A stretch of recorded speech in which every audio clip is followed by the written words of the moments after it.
Tell me about bleach baths, because that's something both the wife and I were terrified about. Did lots of research, even asked our friend ChatGPT around, hey, how does it work?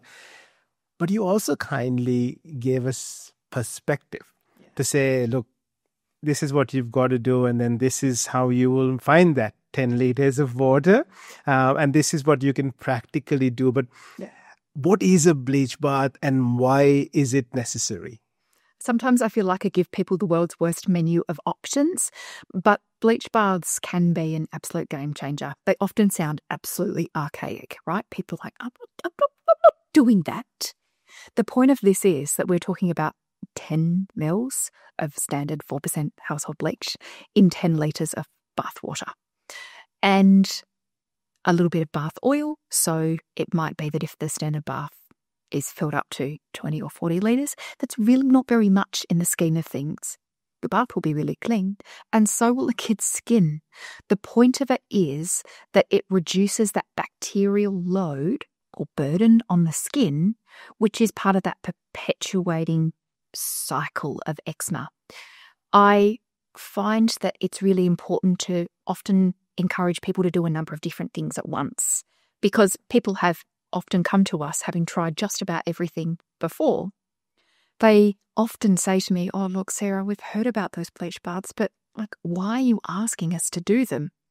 Yeah, I can't make my own kids do stuff. I'm trying to give people options that they might then understand why and think, yeah, okay, Sarah said that this is like a weak swimming pool, a weak clean swimming pool. And we know that many of us put our kids in swimming pools weekly or more for lessons and just a part of, I guess, the Australian summer experience. So, yeah, pitching it in a way that makes it sound like you acknowledge that it does sound a bit disconcerting, but is something that is really helpful, that is in context, safe, and means that you are using less steroid because the problem doesn't get as bad. Because eczema is a long-standing or chronic condition that's likely to rear its head again, people are often much more keen to do things that prevent the recurrence than feel as though they're always just treating a flare with steroids, which is often where I think people kind of get stuck. What do people, or what do your patients experience once they've got over the fear of bleach baths? What does that recovery process look like? Yeah, so actually some of these are my favourite consults.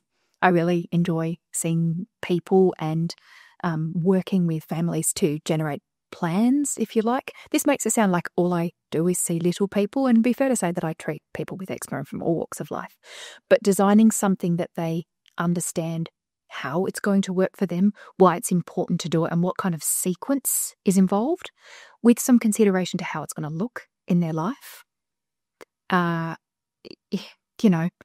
Bleach baths are something that's really easy. If your child is having a bath every day, it doesn't actually add any real time to that process. It's something that's happening every day.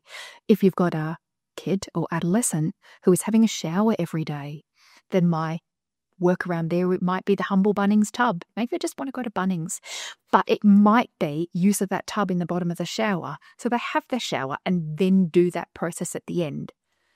That's tricky in the cold Canberran winter like today, where it's absolutely freezing. So can't be super rigid in this space. People come in and they're beaming. They're so keen to tell you how it went, how this changes stuff for them.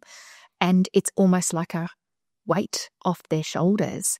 They feel as though for the first time in maybe a long time that they've been able to break the back of their eczema cycle, and while treating the areas with a defined course of anti-inflammatory creams or ointments or lotions, as well as addressing that bacterial load, people can find that they are coming into their follow-up consults smiling, that their kid isn't scratching, that they are able to get on with the things that they want to do, and feeling as though there's greater freedom or confidence in life.